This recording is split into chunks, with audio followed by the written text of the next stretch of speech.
out there. I jumped on those handlebars, and we went down Lincoln Boulevard to Joe's Liquor, and he said, okay, wait out here. And I did, and he came back out, and he had a big brown bag, and he said, hold on to this. And I thought, okay, and I looked inside, and it was a big bottle. It was clear, and it said 151. And I didn't know what that was, but I just thought, wow, okay, and it's big, so I got excited. And then there was a 2-liter bottle of Coke, a bag of ice, and So Romantic, 2 cups upside down on the neck. And I just thought, you bet I will. I just got really excited. I thought, you bet I'll hold on to this. And then away we went down Lincoln Boulevard, up Superba to Penmar, and I thought, oh my God, I remember summertime. It's just, sun's just going down from the day, and I holding on to this. I can smell his hair kind of whipping in the wind, and I thought, oh, I have no idea where we're going, but I thought, wow, what a lucky girl am I. I'm going on a date. I'm so excited. I'm so thrilled. And I didn't even know, my mother never sat me down and told me what a date, what you do or whatever. Anyway, so we end up at Penmar Park, and he pulls up, to a bench, and takes the bag from me and starts pouring some drinks. And gosh, I just loved it. I didn't know what was going on, but a ton of kids show up, and it was kind of like those places you start where you may even end up there, or I go right into a blackout. It's like the Dream of Jeannie show. Blink, ooh, okay, here I am. Blink, ooh, I'm talking to you. Blink, oh, now we're at the beach, and you're not my boyfriend. What happened? The scene and the people have changed. And but I never cared. It seemed kind of exciting, just go with it. And that's what I did. I always was coming out of blackout. I came out of blackout, I was blonde. I had no idea how that happened. And I got out of the shower, and I was just at the beach all day, and I was like, oh my God, I was just blonde. And then it turned orange, and I had to shave it all, just really cut it short and stuff. And it was that Super Sun, and if any of you remember that from the 80s, and it says, you spritz it in, and it enhances your natural highlights. So I poured the whole bottle on, somebody told me, on my head. I was out there in the sun all day, and I just do weird stuff like that. And I came out of blackout once. I was in a golf cart, and it was nighttime, and I thought, ooh, I didn't know you can golf at night. I was really confused. Do these things glow in the dark, or how do you do? And we're not even at a golf course. It's a parking lot. I was really confused. But that's the thing. You can't let them know that. That was always those secrets. Can't let them know that. I got to just act oh yeah, and the guy's like, do you see it? And I'm thinking, I guess I'm looking for a golf ball. I was just so weird. And it was it didn't click till later. I had been at a concert, and I lost my car, and the guy's driving me around, on this thing. So it's just, but to connect all those dots, it's so confusing, because you can miss days and not even know, what the heck? And so I could be talking about something that happened 3 days ago, and they're like, no, you're here now, or something. And it's really weird. So it was awful confusing, but it was very exciting to me to always be drunk and be in a blackout. It was so exciting to me, but it wasn't to my mother, I can tell you that. She started just, locking the doors at night. She didn't want me in. Oh, do you need something? Oh, is there a doctor here? I'm a nurse, and we're calling 911. Okay. Okay.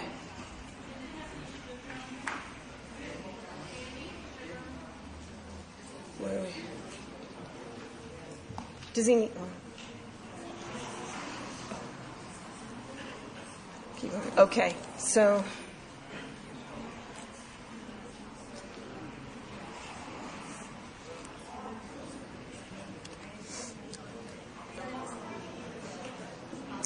Should we say a prayer? Okay, all right. Well, okay. Maybe we should just have a moment of silence and say a little prayer. Okay? Let's bow our heads and do that, please. Okay?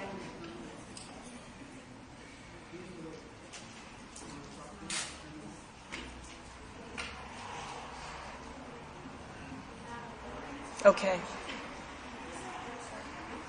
Danny, I have a water if you need water. This hasn't been open.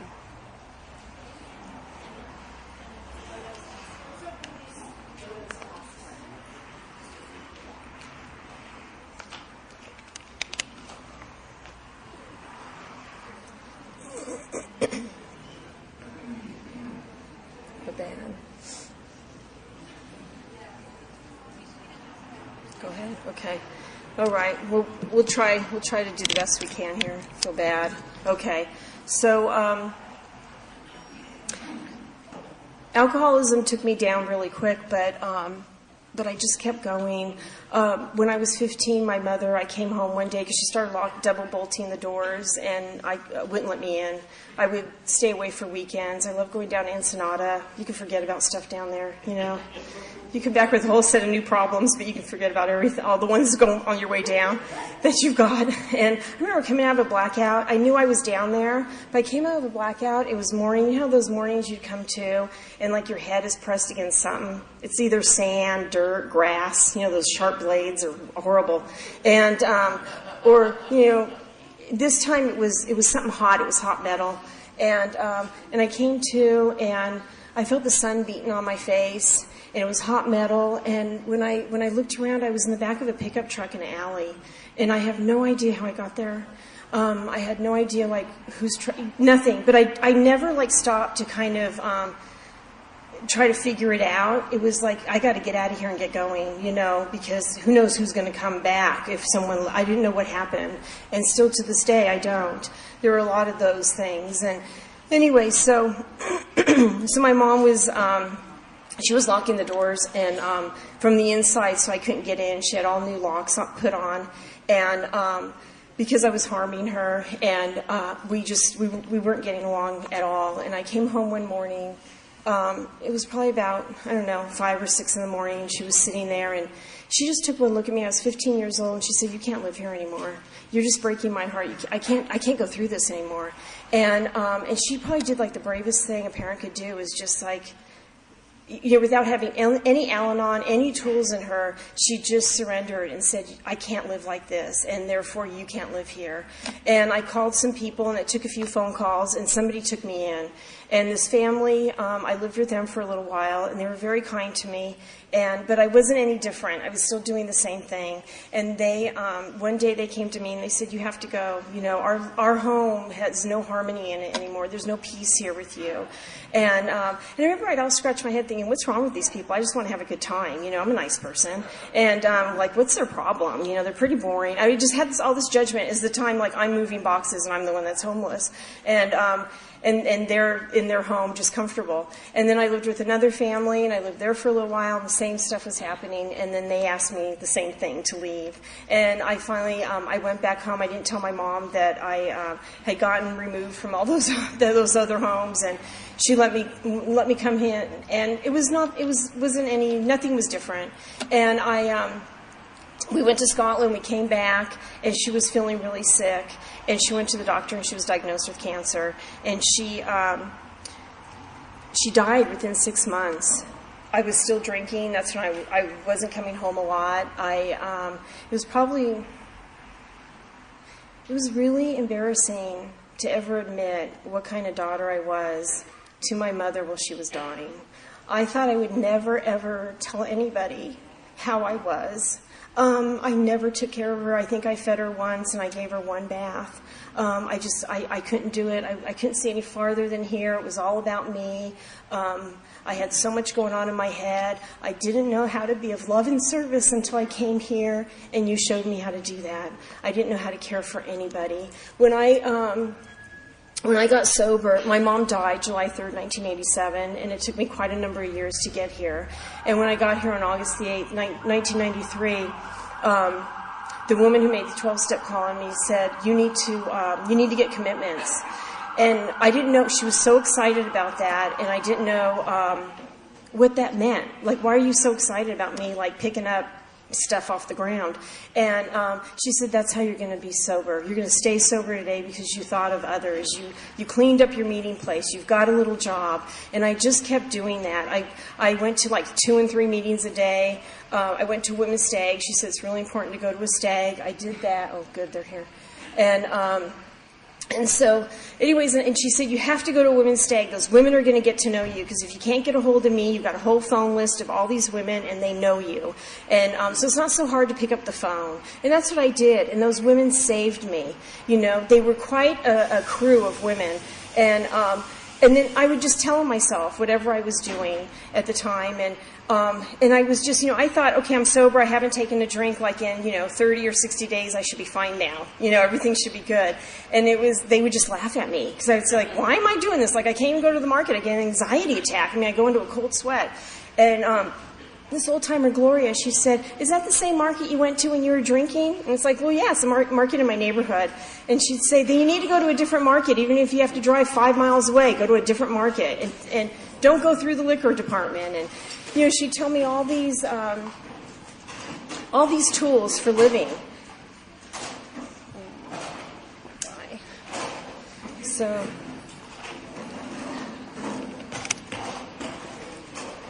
do you keep going? Keep going. Keep going. Okay.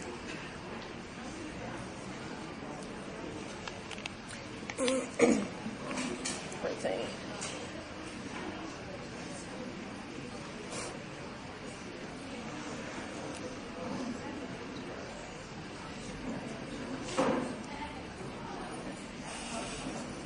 To obey. Should keep.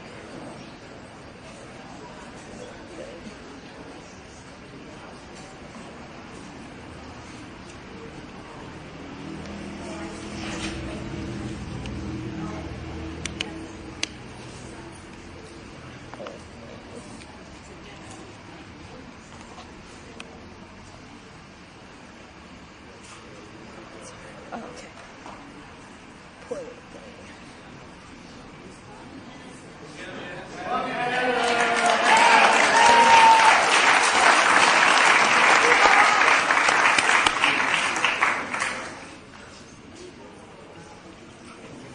Oh, poor thing.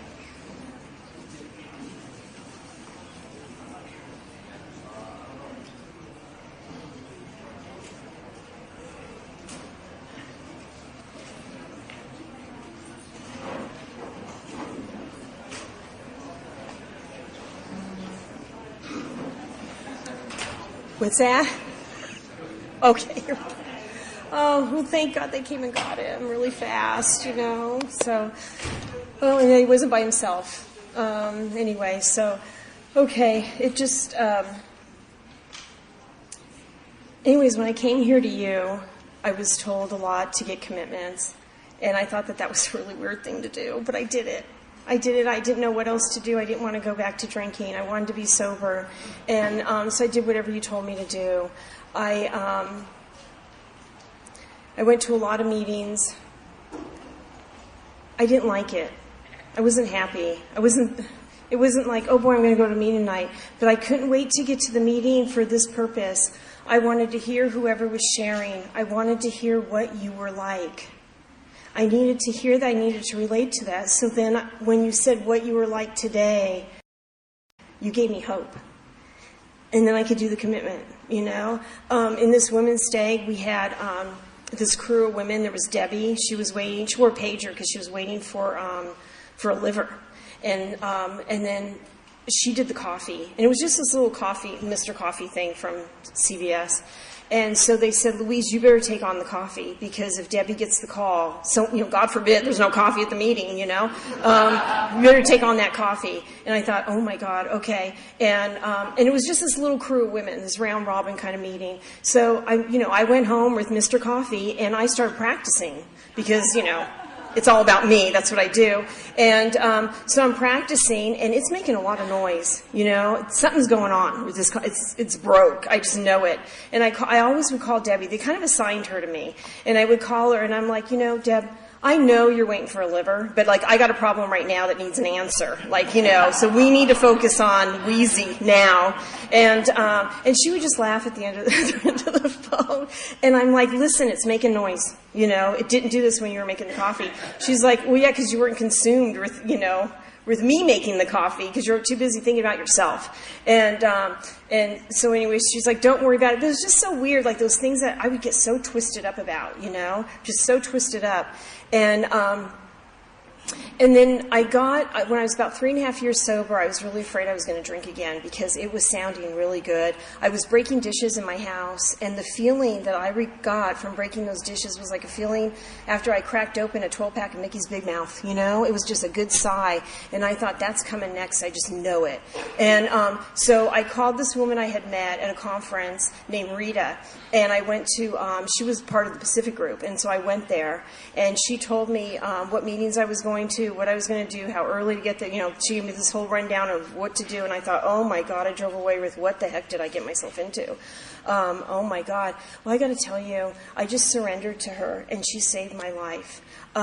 From 3 to 9 years of sobriety that I had, then she moved away and I got another sponsor. But she made me go through those steps again. She made me be of service outside of the room. So those commitments I had, I now had to take a commitment out into other areas of my life. She said, who is in your family that you could be of service to? And there was this lady, and I just want to tell you this story. And before I stop, and her name was Deary, and I knew her since I was 6 years old, and she was this little old lady, and she was like my adopted grandma, and I called her Deary, and the older she got, the littler she got, and she was just this cute little doll. I mean, she was the sweetest thing, and she drove this big old Lincoln Continental, and until all you saw was a little white poof at the top, when she was driving down the street. She lived up in a big house in Malibu off the cliff. I loved going up there and just listening to the ocean. We'd snuggle up at night and just hear the ocean. And she was like a dream, this little lady. And she loved Christmas. She would come down, from her house in her big Lincoln, and she'd have all these hefty bags. She was and I think, what the heck is in here? And it was all look what Santa Claus is bringing, And she was just she's like a little kid. Just loved it. And Deary was getting older, and her daughter, who I call my Aunt Ruth, they just lived a few doors down from each other, in the same place my mom and I grew up. And anyway, so I thought, oh, Deary, because, Aunt Ruth probably needs help. So I called Aunt Ruth, and I said, can I come over and stay with Deary? And why don't you go out for dinner or something with a girlfriend? Because she was kind of tied to having to take care of her. And all there was silence on the phone. And I thought, what's wrong? Oh my God, what am I doing wrong? You know what I mean? And I got to call Rita, and she's like, really? It's yeah. And so I did. I went down. She just went to a quick dinner. She was back an hour. And I think there just wasn't that trust, for this. And anyways, so I always, I did it regularly, all the time. And before I knew it, Aunt Ruth's calling me, I'm going to go to Palm Springs for the weekend. You come down, take care of Deary. Fine. And now it's Italy for 2 months. It became whoa, boy. And, but, I loved it. I would stay at Aunt Ruth's apartment and take care of Deary during the day, and at night, I'd tuck her in. I'd get up in the morning and go down to see her, because the night before, now I know how to make the coffee, because you taught me. I had that woman's commitment at that stay. So I knew how. I'd set up her coffee the night before, and I'd have her little coffee cake, and what she liked, I'd have it all set up for her. So in the morning, I'd go in, and she'd already eaten and drank her coffee, and she would be sitting watching TV, and I'd go in, and she would ask the same question over and over and over, where's Ruth? And I would think, I'm doing something wrong. It's all personal. And I call Rita, and I'm like, I'm doing something wrong. She keeps asking for Aunt Ruth. She keeps asking me all these other, she had short-term memory loss. And Rita, and I said, this is getting on my nerves. I can't take this. And she said, you know what? You're a member of Alcoholics Anonymous. You're a sober woman today. You have to behave with love and service. You have to go in there, and when she asks that question, you have to turn your memory off that she's already asked that, and that you have to react to her as if it's the first time she's asking this question, and give her the answer with joy and love. And I thought, oh my God, what an order, And so I thought, okay, I can do this. And she said, think about all those things this woman's done for you, because that switch goes off. All the time in my alcoholism, that switch would go off. I wouldn't think about the kindness that people gave to me and the patience people had for me. And so I had to do that for Deary. And I'd say, okay, well, she'd go, want to watch a movie? And I'd say, sure. And I'd say, okay, what do you want to watch? And because I knew the answer. And she said, put my John Wayne movie on, Donovan's Reef. We'd watch that sometimes 5 times a day, through the night, watch it over and over. And I watched it like it was the first time we were watching it and stuff. And then at night I'd make her dinner.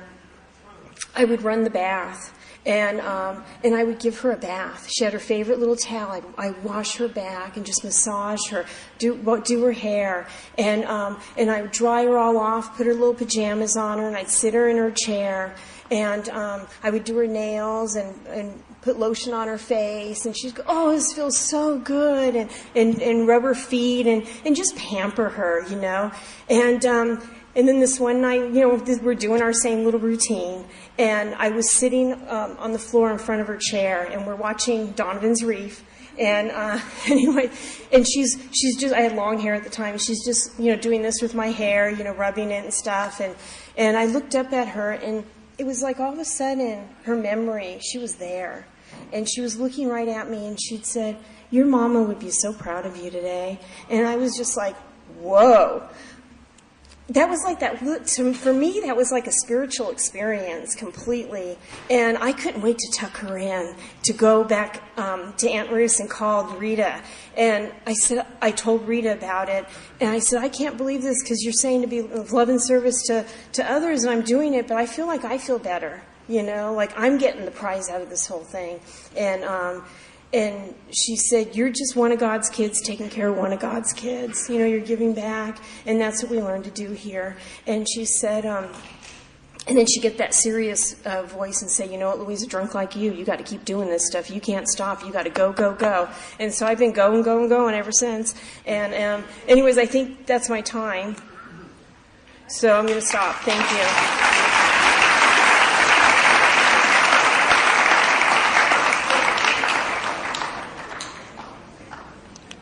Okay, anybody have a question that I hope I have an answer to?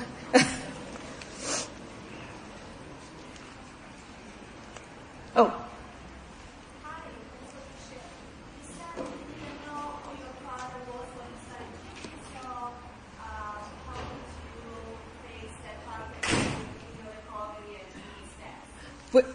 How did I face that with in recovery?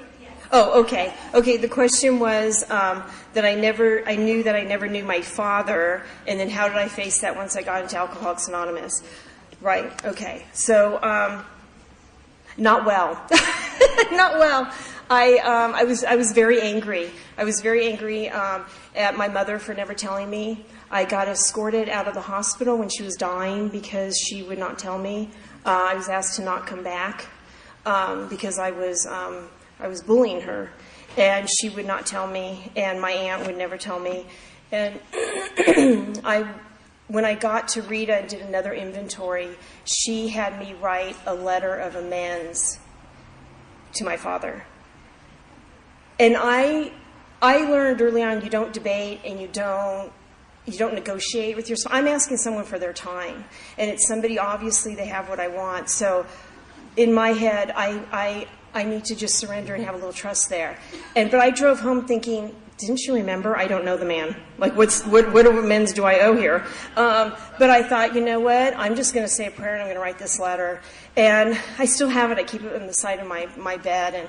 And I just started off, I don't know you, and I don't remember the whole thing, but it was, but as I got to the end of that, I realized I have held every man that has come into my life, not on just going to the hardware store. Like, I will beat you up. I have held every man accountable that I have come into contact with for having a chip on my shoulder, for not knowing who my dad is. Like, I don't like it if you're nice. I don't like it if you're mean. I don't like it if you ignore me. I don't like it if you give me too much attention. Like, I just go crazy. And I saw that. And I had to go and read it to Rita. And she said, now every man is off the hook. And you have to continue to live like that. So you guys are lucky tonight, aren't you? Hey, it's a good night in Brentwood. So I just, I had to live like that. And then she said, and the other thing is you can't live your life holding your fist up, wondering who it is, what's the answer, what is the whole deal? You have to let it go, and you have to pray to that on a daily basis. And I started doing that, and I just let it go. And my aunt and I were together. This was probably about 8 or 6 years ago. I don't remember. But we were down in Palisades. I had her helping me do a job, and we were coming home. And she said, you're never supposed to know this, but you're different. Like, I used to take her out a lot, and she would just start crying. And I'd say, what's wrong? Like, oh my God, you have cancer, you dying? What's wrong? And she would say, you're just so different. I just don't, like, you're just so different. And you've just changed so much. And so that's what she said, that night. You've changed so much, and you were never supposed to know this, but your mother was raped. And your mother came to us that morning, the next day, and we moved her in immediately. And we just took care of her. And her boss gave her the dignity of every morning coming to my aunt's apartment, bringing my mom her work. My aunt said I would help her do her work because your mom was very depressed and suicidal. And she said, but we did her work for the day, and your boss would take yesterday's work to work. Because in 1965, it just wasn't socially acceptable for a woman to have a child, and let alone be taken advantage of. And last Father's Day, I was on social media, and I saw everybody posting about their dads and pictures and all this stuff. And usually I would get so angry inside, and that wasn't happening. I thought, God, how nice, how lovely. Like, all these people have these memories of their fathers, and I felt happy for them. It was the first time I really felt that joy. And I wrote on there, I've really enjoyed everybody's, photos and stuff. And however, I never knew who my dad was. But I started thinking of men that I know in Alcoholics Anonymous who have stepped up to the plate and have taken sole custody of their children, my husband included, and have just followed a path and just raised their kids. And I started talking about, how they're just good, they're good men. And one of those like Scottish, Irish cousins private messaged me and said, you mean you don't know? Like, you really don't know? And I said, no, what are you talking about? And anyway, so it turned out we talked, and it was a man my mom worked with. It was a man that was married to another Scottish woman. It was really weird, and I knew him. I used to play with his children. I have siblings, and that I knew. I had pictures of them. I had no idea I had pictures of these people. And he's like, "Well, do you want to get in touch with them? Like, now, people get on that bandwagon and want to find the answer for you." And I'm just like, no, I'm in Alcoholics Anonymous. I don't go. My first thought was, I don't go somewhere to walk into your life so to make me comfortable. And now I've wrecked you. This is your dad. So I'm just letting it be. And now I know. And this is the other weird thing. I found out there was a girl I went to high school with that we were actually friends, and she's my cousin. And it's just a trip, and I'm just going to leave it at that for now, because if anything else, I feel like I'm forcing the will, and I can't live in that will today. I have to live in God's. So anyway, thank you for that question. I'm sorry for the long answer. Anybody else?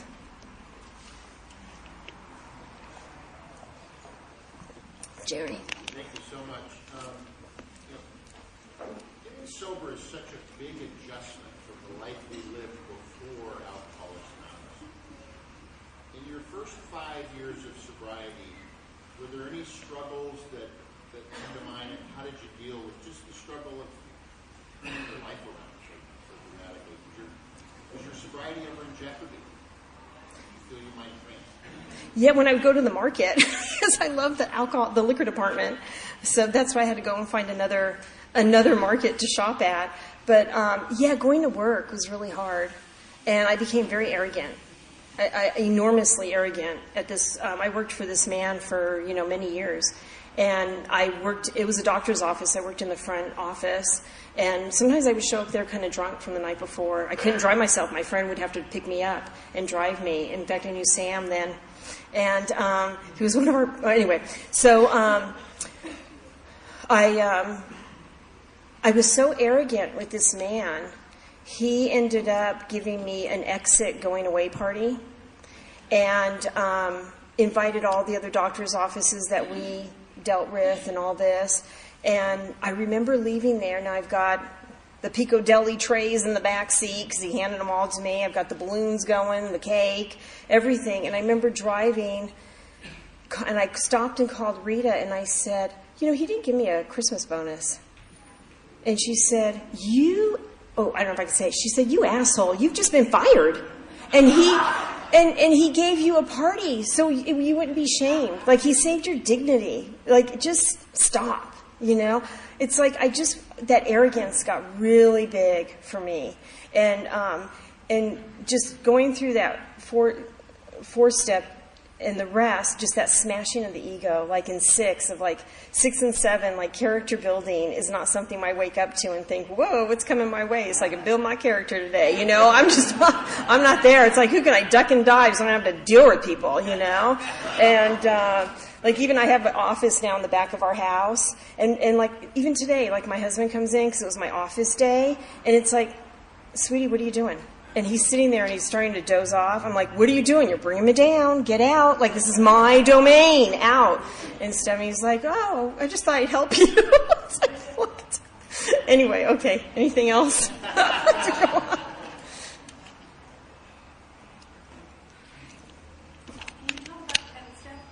My 10th? Oh, gosh, I sure can. I can tell you a real fresh one.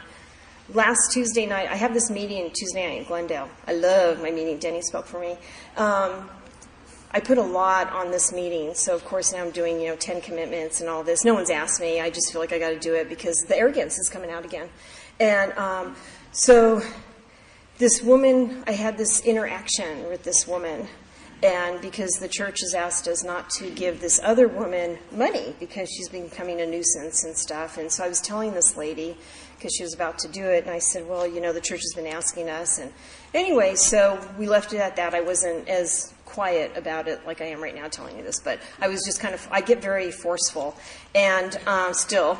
And so we had the meeting. When I leave the meeting, I always call my husband and put my phone on when I get in the car, and I see if he needs me to pick up anything. And then, anyway, so there's this message from this lady, and she is just going to town on me. And I thought, whoa. My first thing is, oh, good, okay, good, it's okay, good.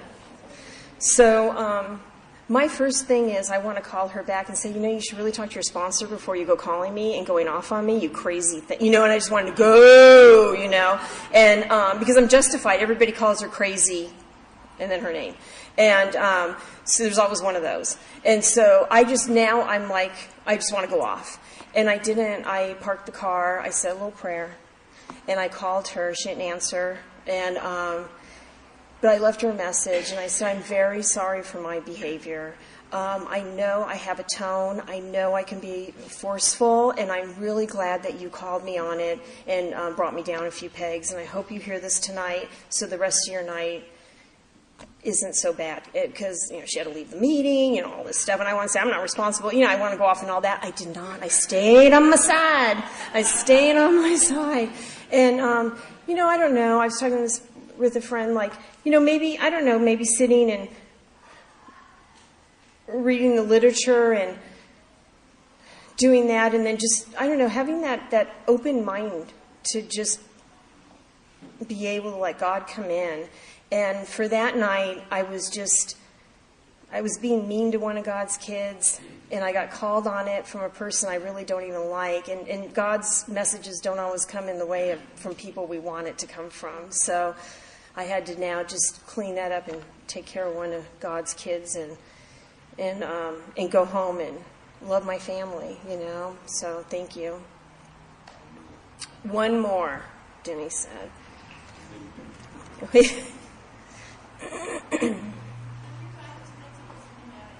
How do I practice principles in my marriage? This is what I do every morning when my husband gets up, because we have a lot of sense of humor, and we laugh a lot about nothing in our house, and it's fun. I've learned that in sobriety, I love to laugh. I really do. And sometimes it's hard, So when my husband gets up, I always say, because I'm always up first, and I say, okay, sweetie, God came down this morning and conferenced with me and gave me the 411 on the day stuff. Anyways, and he'll say, if you want the real answer, ask old timer, because he's got a lot more time than me. So we just kind of do this little giggle and stuff. And I have 2 stepchildren, and when I first started dating my husband, he had them every other weekend and one night a week, and I thought that's okay, because I don't like kids. And I really don't. They were little. They were like 4 and 5 and a half. And so they're needy, they're a lot like newcomers. They need you, they ask a lot of questions, you don't know where their hands have been. I mean, it's just like, oh my God. And then they just want to like hug you all the time. And it's like, get off me, I'm going through a hot flash, get off me, kind of thing. And anyways, so I thought, okay, that's okay. And we were just dating at the time, and then he called me. It was April 2nd, 2008. I remember where I was standing on Beverly and Doheny, and he said, I'm now going to have my children full time because something happened with their mother. And I thought, wow. And then it was just the weirdest thing. This next thing came where it was, you know what? I am shoulder to shoulder with this man, and I know it's not going to be easy. And I really felt like this the softness in my heart that I really love him and I love these kids. And that was weird because I really don't like kids. I never wanted them. Give me a pack of dogs, I'm good, but not a stroller. And that's just me. It's good for you. If you want them, if you're going to come over, don't stay long. You know what I mean? That's just the thing. And so I've never changed a diaper, none of that stuff. And anyway, so we've had a lot of a lot going on, from they were like 6 and 7 when they came to live with him full time, and then we waited a year and got married. And now we're just shoulder to shoulder. Daniel, my stepson, he's 15. He's never been passionate about anything but the Xbox. And last summer, he got really passionate about football.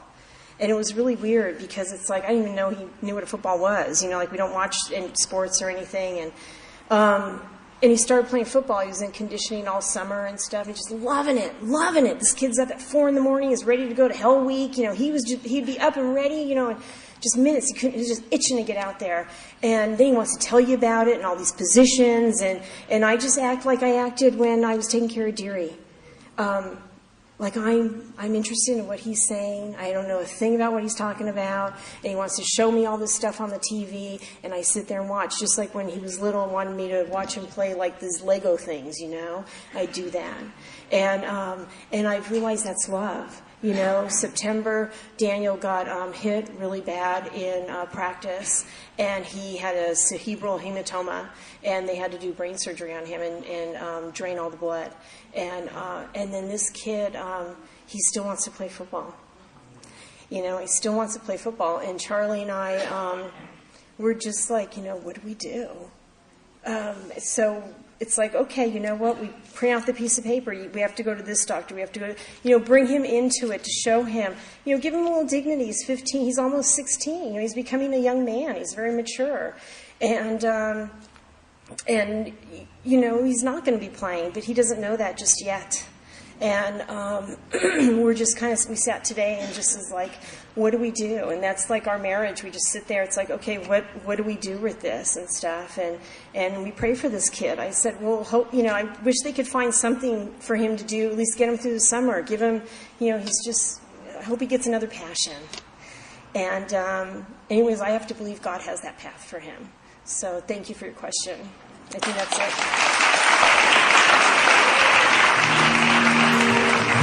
Thank you for listening to Sober Sunrise. If you enjoyed today's episode, please give it a thumbs up as it will help share the message. Until next time, have a great day.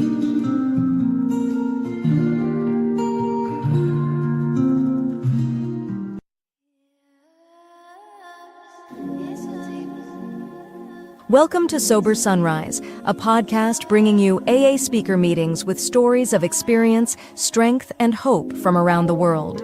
We bring you several new speakers weekly, so be sure to subscribe. Whether you join us in the morning or at night, there's nothing better than a sober sunrise. We hope that you enjoy today's speaker.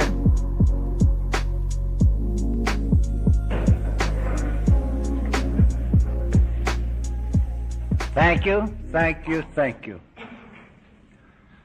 I don't think we lost anybody. I figured we'd lose half of them, The pretty part of the family has already been up here. My name is Chuck Spee, and I'm an alcoholic. Hi. I'm glad to be here, and I'm glad you're here. I am in my 37th year without a drink or a pill of any kind.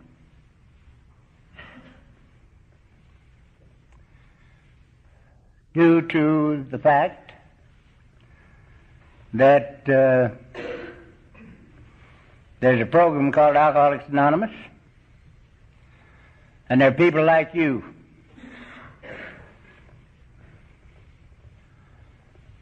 who share their experience, strength, and hope with people like me. It's been no chore for me to be around here for 36 and a half years. This is the only easy life I have ever known. The only good life that's ever been mine. And I hope I have another 36 years. And I think I will. You don't think so, huh?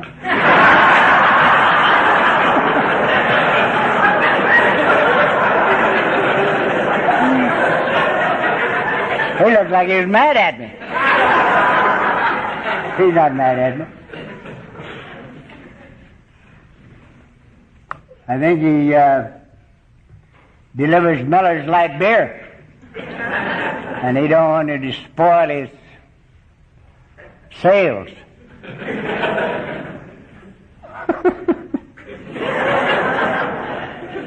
feel like a clown.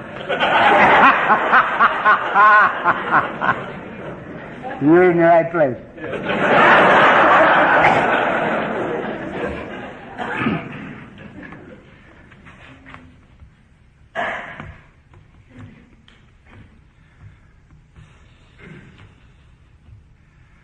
I've had a little trouble breathing the last few years.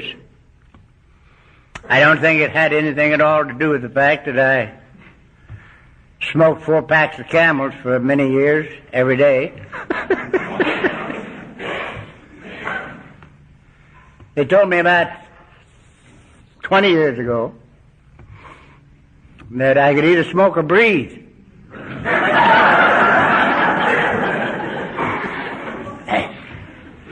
And I chose breathing.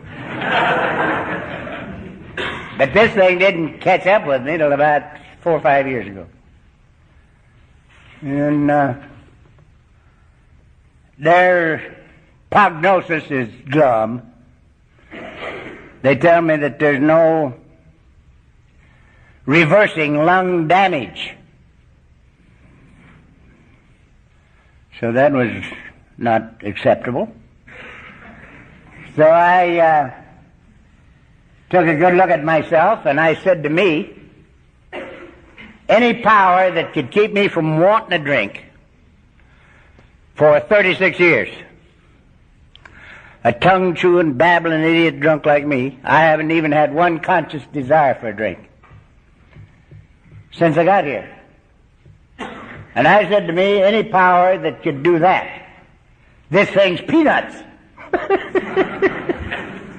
So I'm going to get well.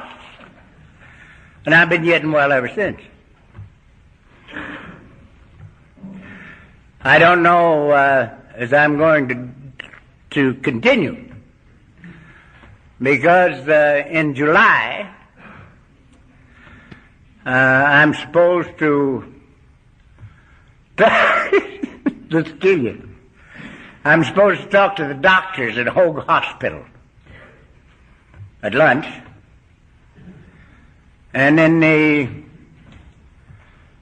I get through with that, and then I'm talking to the patients. The doctors only get 30 minutes, but the patient's supposed to get an hour and a half.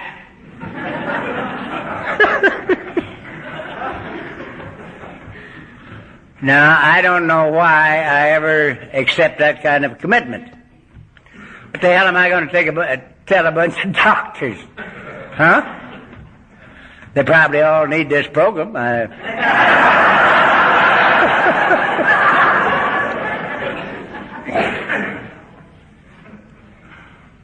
My own doctor, who is quite an expert, in chest problems. Told me after he had been treating me for a couple of years that he would treat me and not charge me. That I'd treat him and not charge him.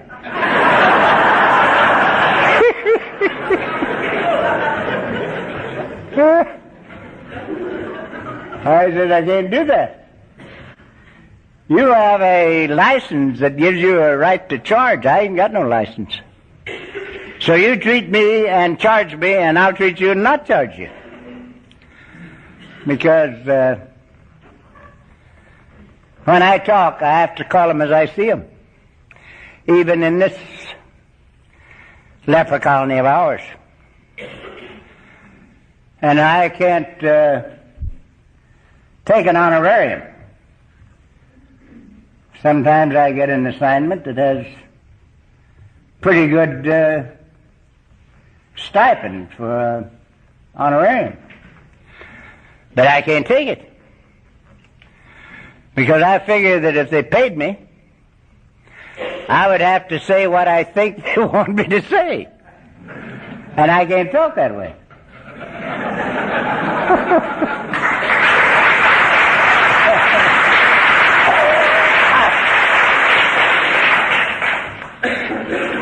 So, I'm not charging you for this deal tonight. I wanted to when I saw this crowd.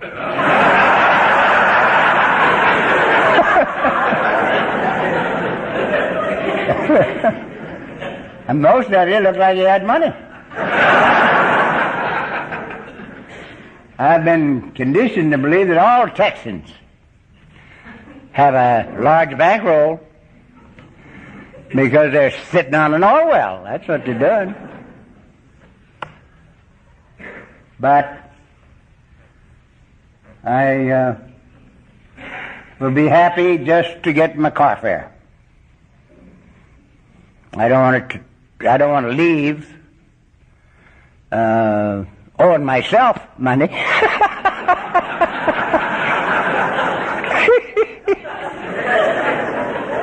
Oh, man.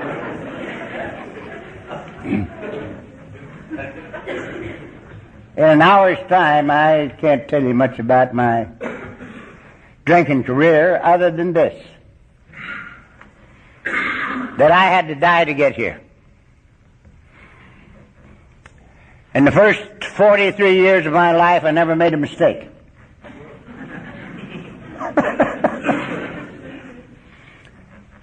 I always had some place to point the finger. It was never my fault. It was your fault. It was conditions. It was circumstances. It was the rotten society in which I was born. It was my wife's fault, and as good an excuse for drinking as she was. She couldn't hold a candle to her mother.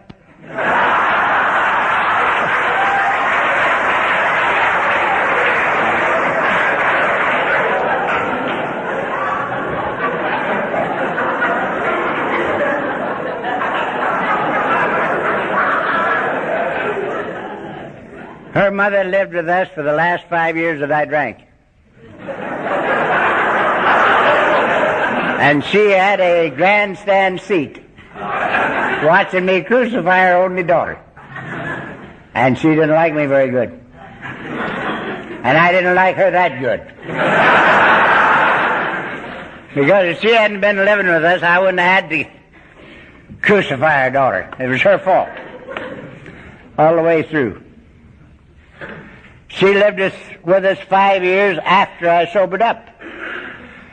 And I could spend this evening beautifully telling you what this program did for her.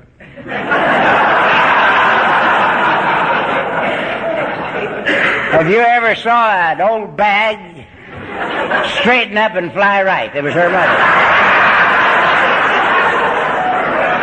And she never attended one AA meeting.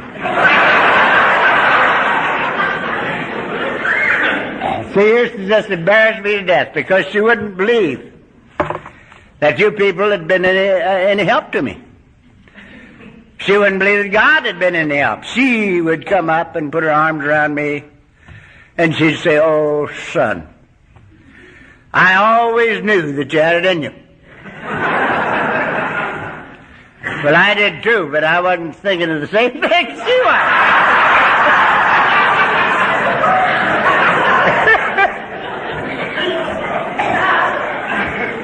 And I want to tell you something. I rode this thing right through the gates of insanity and death. I'll tell you a little about my last go-round. It started on the Friday before Christmas, 1945. And I just got a note from a chap that called himself my brunette son. He's a little darker than I am. So, he's brunette all right.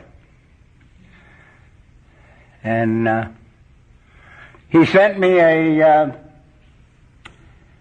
thing that gave the date on which the Friday before Christmas fell in 1945. And it was the 21st of December. So I had 10 days in December and 18 days in January that I lost. I don't remember anything about it at all. Nothing. I don't remember the first drink, the middle drink, or the last drink. Don't remember anything.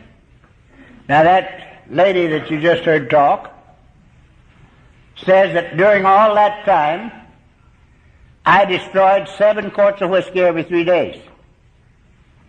And I can't even argue with her because I wasn't there. She was. And I just have to keep my mouth shut. And that's one reason. The next reason is I don't think 7 quarts is too much for 3 days.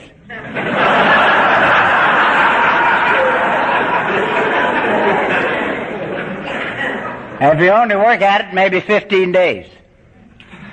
But if you go 28 days, it's either too much or just enough. And in my case, it was just enough. Because I came to, after the middle of January 1946, with the clearest head I had ever had in my life. Because all of my excuses and all my I wants burned out in that 28 days. I did not surrender consciously. I had nothing to do with it. I can't even say to you tonight, well, I drank the whiskey, didn't I? And that's what burned them out, but I don't remember drinking the whiskey. So I can't even say that. I think if I could remember anything at all about that deal, I could figure out a way to take credit for the last 36 years. But I can't remember. I can't even say, well, I drank the whiskey, didn't I? Because I don't know. But when I came to, my excuses were gone, and my I wants were gone. And I saw me for the first time in my life with nothing between me and me. And for the first time in my life, I admitted defeat. I had not one time in 43 years admitted defeat. I could not admit defeat. I had an older brother, 3.5 years older than I, and 3.5 years stronger. And we had one fight that lasted 20 years on the installment plan. And he beat the bejesus out of me for 20 years straight. But he couldn't make me believe it. I left home at 20, believing I could whip him. And he had whipped me for 20 years straight. I became a periodic 11 years before coming to this program because I was not going to lose to a bottle. No way. So I became periodic. And for 11 years, I was as dry as I am tonight, between every two drunks. But I always got drunk again.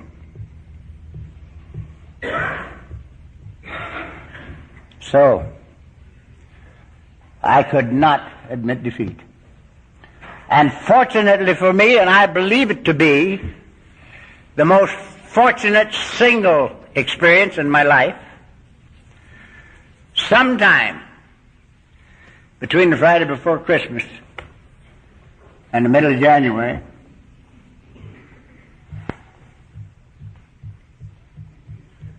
the ego and the excuses all burned out. And I could look at me and see that I'd lost the battle of life. I did not know why, because I knew nothing of Alcoholics Anonymous. Nothing at all.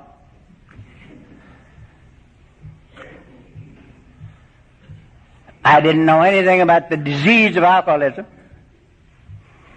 I knew an awful lot about the inside of jails.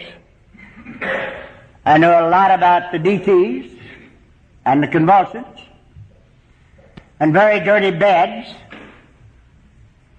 but I didn't know anything about alcoholism. And so, fortunately for me, the second great good fortune was that after I'd been looking at this thing a little while, the morning I came to, I remembered that Mrs. C had found Jack Alexander's article in the Saturday Evening Post, March 1st issue, 1941. She had read it, thought it might help me if I read it, so she put it on the left arm of the chair I sit in today, open at the right place, hoping that when I came in, if I came in, I'd read it. And evidently I did. But I never remembered a thing about it until that morning. And I remembered that I'd read it. Remembered only two things about it. Drunks help drunks. And didn't drink.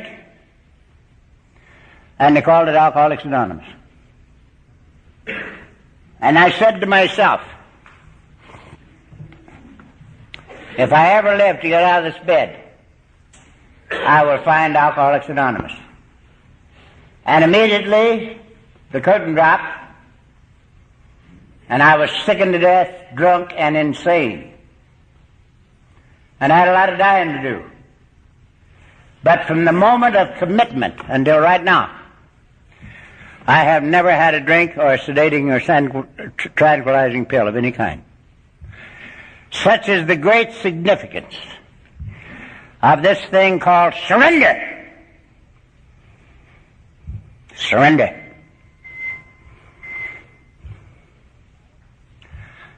This is a battle we win by giving up the fight. In my opinion, one of the greatest lines in our book is we cease to fight anything or anybody. Because that's what happened to me. And I haven't had a drink or a pill since. And furthermore, and this I get a lot of repercussions over,